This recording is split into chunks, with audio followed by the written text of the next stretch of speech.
It's true that most authors should hire out for their cover design, just as they should hire out to get some professional editing. Professional cover designers simply do it better, and a lot of them are quite affordable. Even though it's smart to hire out, it's really smart to learn some basic graphic design. You can use it for all kinds of image purposes, whether it's in your blog, a social media mention, even if you decide to do some covers. And having this knowledge is going to be so helpful whether you do things yourself or whether you hire out. A little bit of graphic design basics and understanding cover standards and retailers.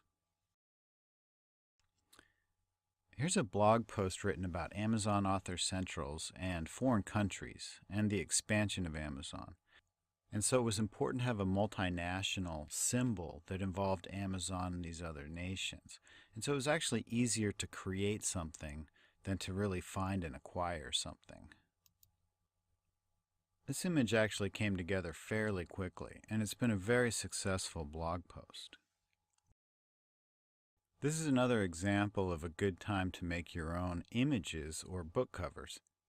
This is a free story that gets downloaded tens of thousands of times. It's actually been translated into 5 different languages so far. It's obviously a very simple cover design, but it's effective, and you'd be surprised how often the book gets downloaded.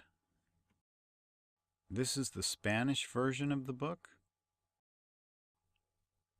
This is the Portuguese version. German. Italian, even in Turkish. And so this is an example of occasions where it's actually really nice to be able to do these simple things by yourself. So most authors will be best off if they hire out for their cover design, but if they also learn some of the basics and standards.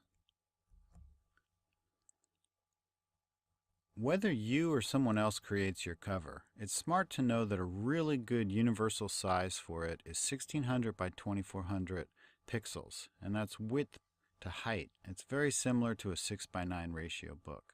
However, 1600 by 2400 pixels is actually over 17 inches by over 26 inches in width and height. So if anyone does work for you, make sure that they understand those dimensions.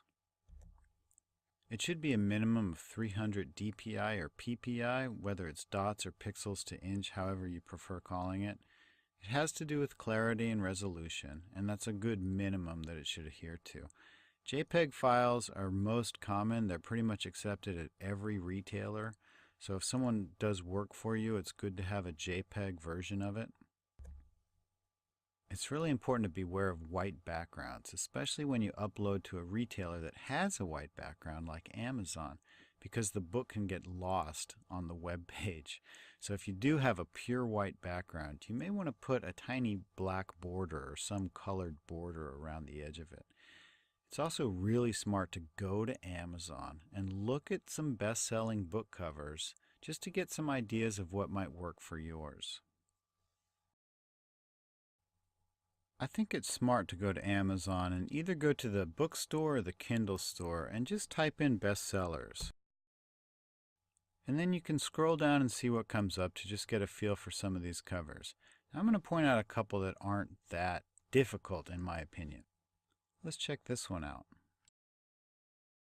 This one is a really basic cover. It's an image that looks like it's taken in a cornfield or something. Like a cornfield, the author's name is really simple text. The title is interesting looking. It could possibly be a font, even though it looks like it's painted. It might be painted, but that kind of artwork doesn't look that difficult to recreate. And again, most of these covers are probably things that you or I couldn't create very well. But if you scroll through this, you'll find more and more that actually don't look that difficult. Here's another one that's doing very well. This looks like a picture of the San Francisco Golden Gate Bridge.